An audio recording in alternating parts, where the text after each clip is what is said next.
అందరికీ నమస్కారం అండి. Welcome to Sahar recipes. ఈరోజు మన రెసిపీ వచ్చేసి స్వీట్ షాప్ స్టైల్‌లో కలాకండ్ రెసిపీ అండి. బయట లేత రంగు, లోపల ముదురు రంగులో ఉండి అచ్చం బయట కొన్న దానిలానే ఉంటుంది. చక్కగా పొసుగా ఉండి నోట్లో వేసుకోగానే కరిగిపోతుంది. మందంగా ఉన్న ఒక కడాయి తీసుకోండి. నాన్ స్టిక్ కడాయి అన్నా పర్లేదు. కానీ మందంగా ఉన్నది తీసుకోండి. కొద్దిగా నెయ్యి తీసుకొని కడాయి లోపల మొత్తం నెయ్యిని అప్లై చేసుకోవాలి. ఒక టీ గ్లాస్ వాటర్ పోసుకోండి.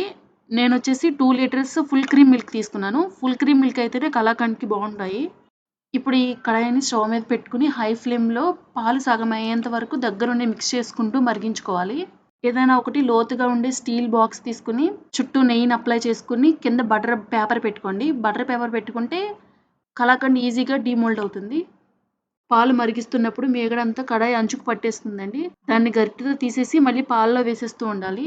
చక్కగా పాలు మరిగి సగం అయిపోయిన తర్వాత పంచదార వేసుకోవాలి. నాకొచ్చేసి 1:30 కప్పు పంచదార పట్టింది.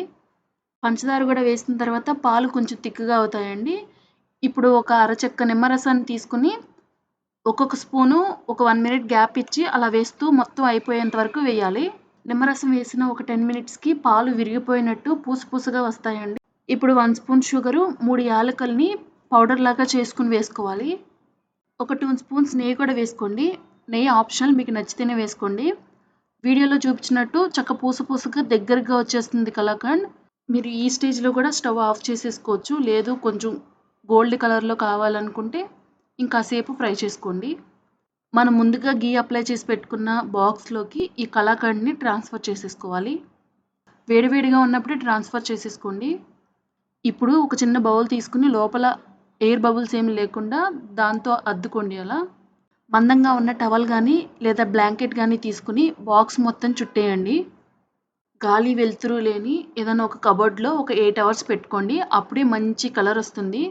8 అవర్స్ తర్వాత బాక్స్ ఓపెన్ చేసుకొని ఒక షార్ప్ నైఫ్ తీసుకొని బాక్స్ అంచుకు అంటుకున్న కలాకండ్‌ని అలా కట్ చేయండి. లేకపోతే స్టీల్ బాక్సే కాబట్టి స్టవ్ మీద ఒక హాఫ్ మినిట్ హీట్ చేసినా ఈజీగా డీమోల్డ్ అయిపోతుంది. చూడండి, బయట లైట్ కలర్‌లో లోపల ముదురు రంగులో పర్ఫెక్ట్‌గా వచ్చిందండి. మీరు కూడా ట్రై చేసి ఎలా వచ్చిందో కామెంట్ చేయండి. అలాగే మా సహార్ రెసిపీస్ ఛానల్‌ని సబ్స్క్రైబ్ చేసుకోండి.